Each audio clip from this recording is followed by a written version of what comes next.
আসসালামু আলাইকুম। আপনার উপর শান্তি বর্ষিত হোক। প্রিয় সত্যান্বেষী, খতমে জামালির সত্য ও সুন্দরের ভুবনে স্বাগতম। আসলে জীবনকে সুন্দর করার জন্য প্রয়োজন কোরআনের জ্ঞান। আল্লাহ নিজেই বলেছেন, আমি কোরআনকে খুব সহজ করে দিয়েছি যাতে করে তোমরা এর শিক্ষা মনে রাখতে পারো। হে মানুষ, তুমি কি এর শিক্ষা হৃদয়ে ধারণ করবে না? সূরা কামারের 17, 22, 32 ও 40 নম্বর আয়াতে 4 বার আল্লাহ এই একই কথা বলেছেন। আসুন আমরা কোরআনের শিক্ষাকে হৃদয়ে ধারণ করার জন্যে পুরোপুরি মনোনিবেশ করি।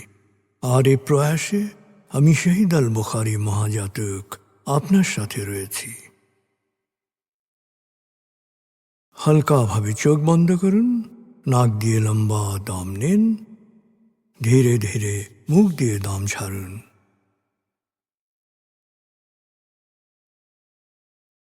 দম নেবেন পেটে, ছাড়বেন মুখ দিয়ে। দম নেওয়ার চেয়ে দম ছাড়তে সময় একটু বেশি নিন। এভাবে কয়েকবার দম নিন ও দম ছাড়ুন।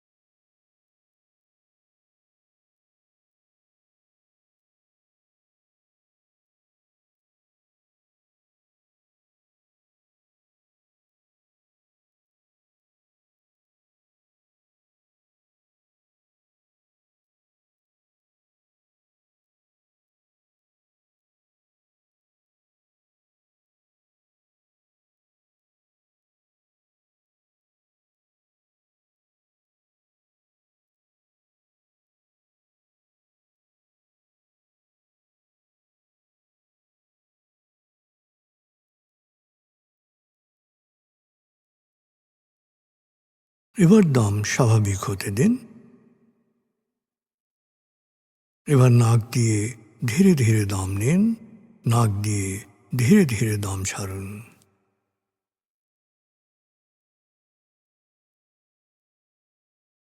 এভাবে কয়েকবার দম নিন, দম ছাড়ুন।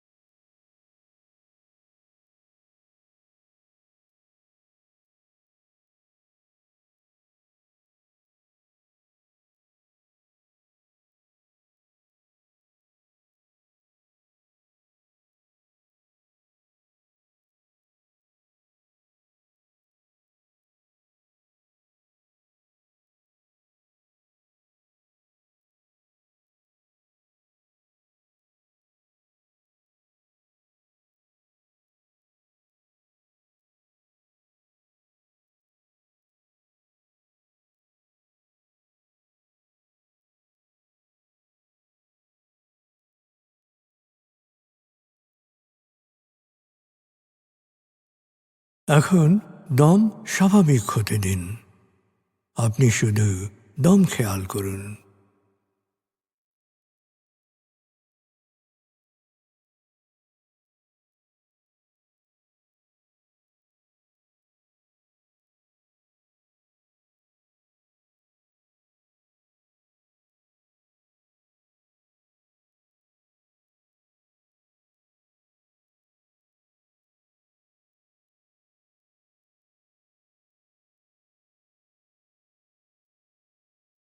প্রিয় সত্যান্বেষী, এবার আমরা ডুবে যাব সূরা ফাতিহার তেলাওয়াত ও মর্মবাণীতে। 1. সূরা ফাতিহা। أعوذ بالله من الشيطان الرجيم. بسم الله الرحمن الرحيم. الحمد لله رب العالمين. الرحمن الرحيم مالك يوم الدين إياك نعبد وإياك نستعين اهدنا الصراط المستقيم صراط الذين أنعمت عليهم غير المغضوب عليهم ولا الضالين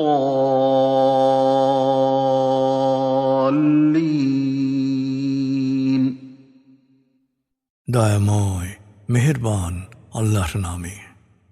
সকল প্রশংসা মহাবিশ্বের প্রতিপালক হে আল্লাহ তোমারই জন্যে। তুমি দয়াময় মেহেরবান কর্মফল দিবসের মালিক। আমরা শুধু তোমারই ইবাদত করি, শুধু তোমারই সাহায্য চাই। প্রভু হে, সাফল্যের সরল পথে তোমার প্রিয়জনদের পথে আমাদের পরিচালিত করো। প্রভু হে, বিভ্রান্ত অভিশপ্তদের অন্ধকার পথ থেকে তুমি আমাদের রক্ষা করো।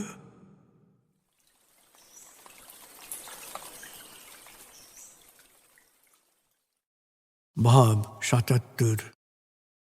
প্রিয় সত্যান্বেষী, ভাব ৭৬ আয়াতগুচ্ছে আমরা শুনেছি বিশ্বাসের প্রতি অনুগ্রহ ও গায়েবের জ্ঞান সম্পর্কে। ভাব ৭৭ আমরা শুনব সূরা আনআম ৬১ থেকে ৭৩ আয়াতের তেলাওয়াত ও মর্মবাণী। এই আয়াতগুচ্ছে বিপদে হেফাজতকারী, উপহাস পরিহাস, পার্থিব ভোগ বিলাসের প্রসঙ্গ তুলে ধরা হয়েছে।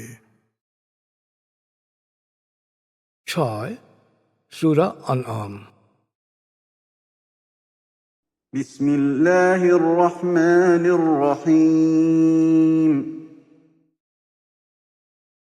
وهو القاهر فوق عباده ويرسل عليكم حفظة حتى إذا جاء أحدكم الموت توفته رسلنا وهم لا يفرطون ثم ردوا إلى الله مولاهم الحق ألا له الحكم وهو أسرع الحاسبين قل من ينجيكم من ظلمات البر والبحر تدعونه تضرعا وخفية لئن أنجانا من هذه لنكونن من الشاكرين قل الله ينجيكم منها ومن كل كرب ثم أنتم تشركون قل هو القادر على أن يبعث عليكم عذابا من فوقكم أو من تحت أرجلكم أو يلبسكم شيعا ويذيق بعضكم بأس بعض انظر كيف نصرف الآيات لعلهم يفقهون وكذب به قومك وهو الحق قل لست عليكم بوكيل لكل نبأ مستقر وسوف تعلمون وإذا رأيت الذين يخوضون في آياتنا فأعرض عنهم حتى يخوضوا في حديث غيره وإما ينسينك الشيطان فلا تقعد بعد الذكرى مع القوم الظالمين وما على الذين يتقون من حسابهم من شيء ولكن ذكرى لعلهم يتقون وذر الذين اتخذوا دينهم لعبا ولهوا وغرتهم الحياة الدنيا وذكر به أن تبسل نفس بما كسبت ليس لها من دون الله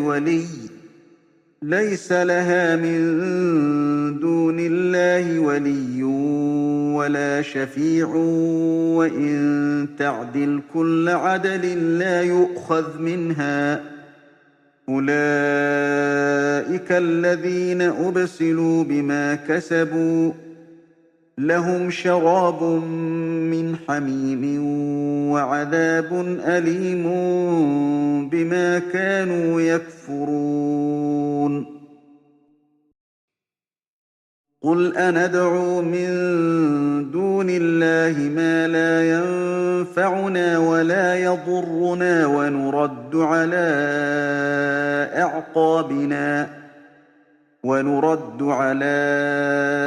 أعقابنا بعد إذ هدانا الله كالذي استهوته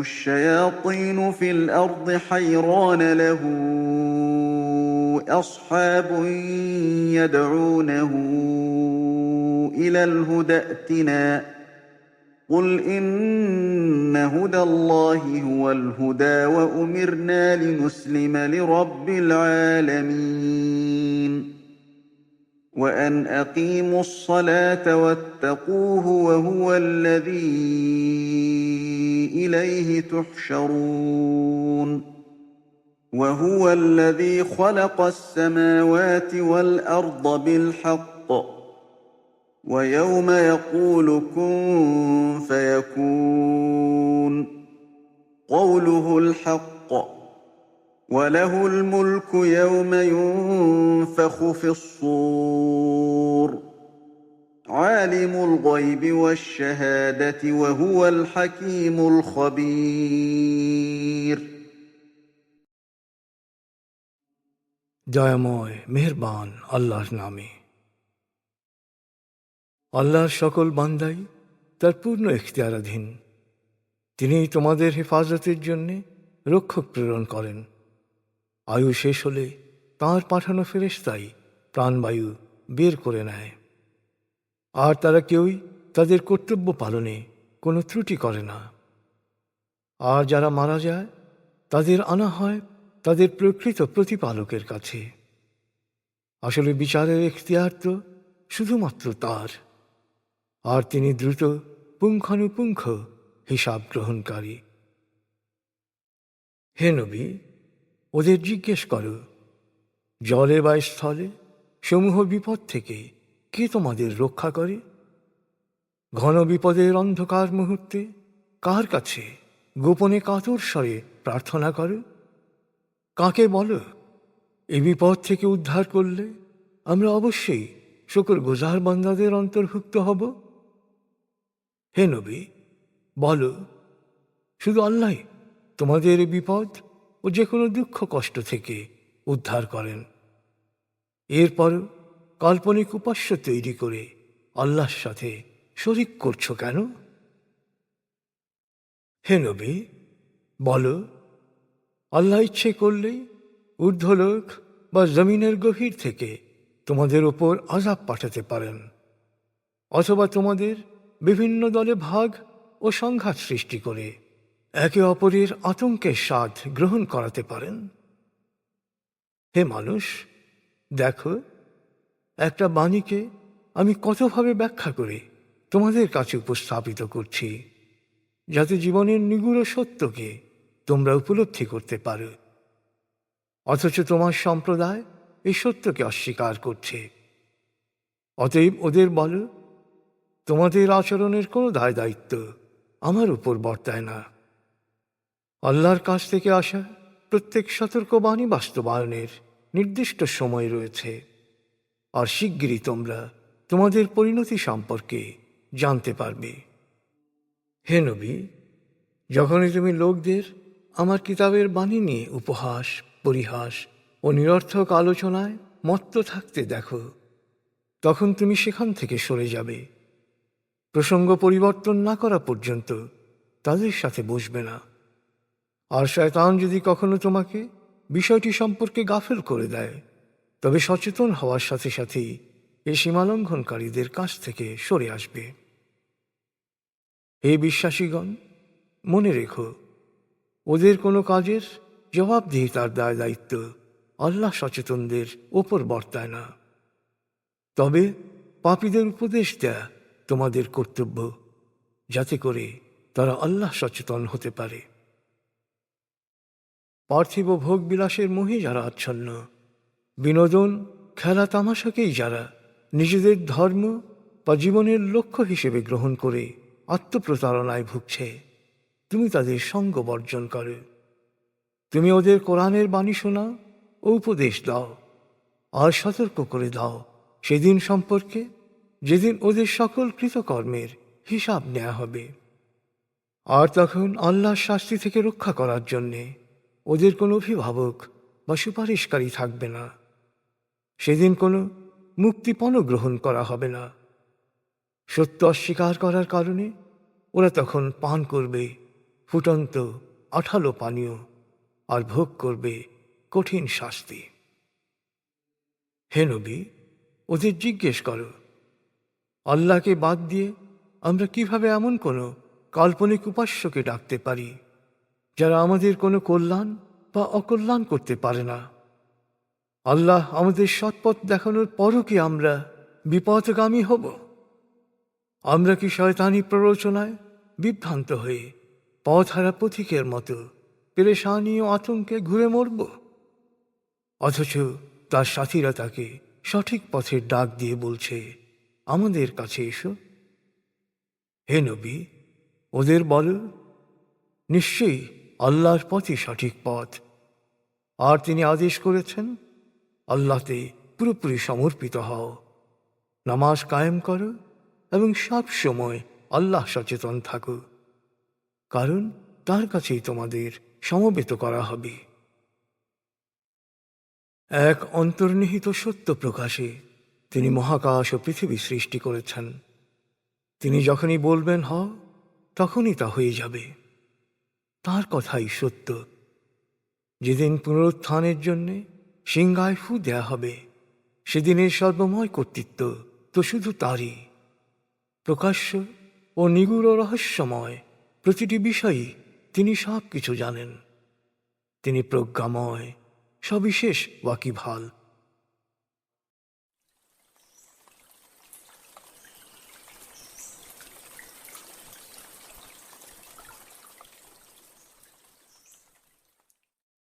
প্রিয় সত্যান্বেষী, এবার আজকের আয়াতগুচ্ছ থেকে একটি পয়েন্ট নিয়ে ভাবুন, যা আপনি অনুসরণ করার চেষ্টা করবেন।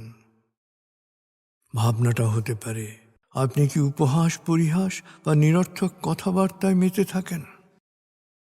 আপনি কি আল্লাহকে আপনার সকল বিপদের হেফাজতকারী হিসেবে বিশ্বাস করেন?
প্রিয় সত্যান্বেষী, কোরআনের মূল শিক্ষা শুকরিয়া ও দোয়া।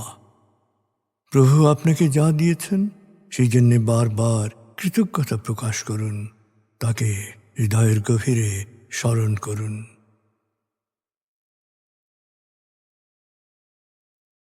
আল্লাহ আল্লাহ আল্লাহ আল্লাহ আল্লাহ আল্লাহ আল্লাহ আল্লাহ আল্লাহ আল্লাহ আল্লাহ।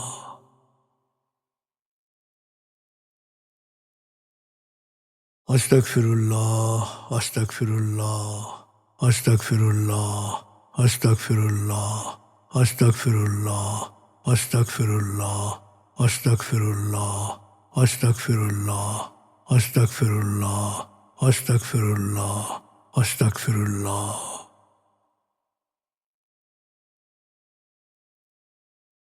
আসুন প্রার্থনায় ডুবে যাই। হে আমাদের প্রতিপালক, আমাদের ইহকাল ও পরকালের কল্যাণ দান করো। আগুনের শাস্তি থেকে তুমি আমাদের রক্ষা করো। হে আল্লাহ, পানাহ দাও ভয় ভীতি আতঙ্ক থেকে, অশান্তির আগুন থেকে, অস্থিরতা হতাশা পেরেশানি থেকে, দুঃখ কষ্ট থেকে, ঋণ ও কুফরি থেকে, অভাব আসক্তি ও নেতিবাচকতা থেকে।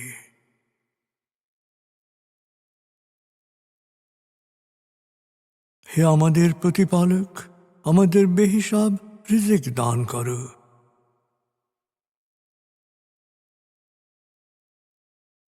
হে নিরাময়কারী, আমাকে পরিপূর্ণ নিরাময় ও সুস্বাস্থ্য দান করো। প্রভু হে, আমার মা বাবা অভিভাবক শৈশবে যে মমতায় আমায় লালন করেছেন, তুমিও তাদের উপর সেরূপ করুণা বর্ষণ করো। হে আমাদের প্রতিপালক, আমার পরিবারকে প্রাজ্ঞ সুখী ও সমৃদ্ধশালী পরিবারে রূপান্তরিত করো।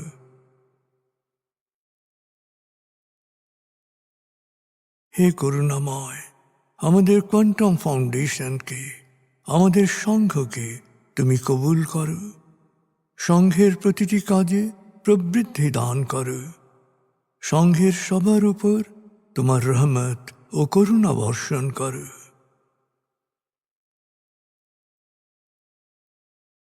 প্রভু হে, আমাদের দেশকে তুমি ভালো মানুষের স্বর্গভূমিতে রূপান্তরিত করো।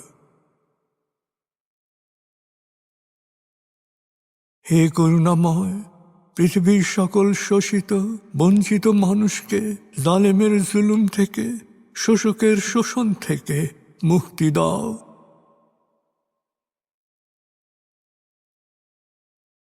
প্রভু হে, ভালো ভাবা, ভালো বলা, ভালো করা ও ভালো থাকার অফুরন্ত শক্তি আমাকে দাও।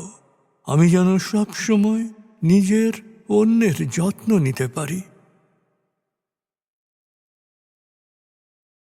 প্রভু হে, আমাকে বিশ্বাসী সৎকর্মশীল সংঘবদ্ধ মানুষ হিসেবে মৃত্যু দান করো।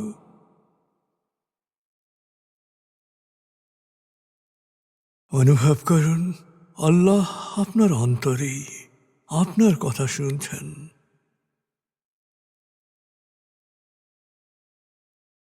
আল্লাহ আল্লাহ আল্লাহ আল্লাহ আল্লাহ বলতে বলতে মনের সকল আকুতি তাঁর কাছে পেশ করুন।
এবার মনে মনে বলুন, দয়াময় তুমি মহান, সর্বশক্তিমান, আমি তোমারই দাস, আমি তোমাতেই সমর্পিত।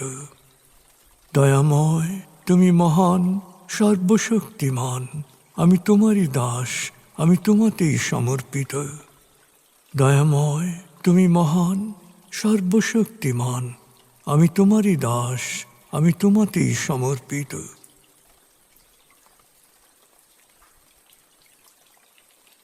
অনুভব করুন আল্লাহ আপনার প্রার্থনা কবুল করেছেন।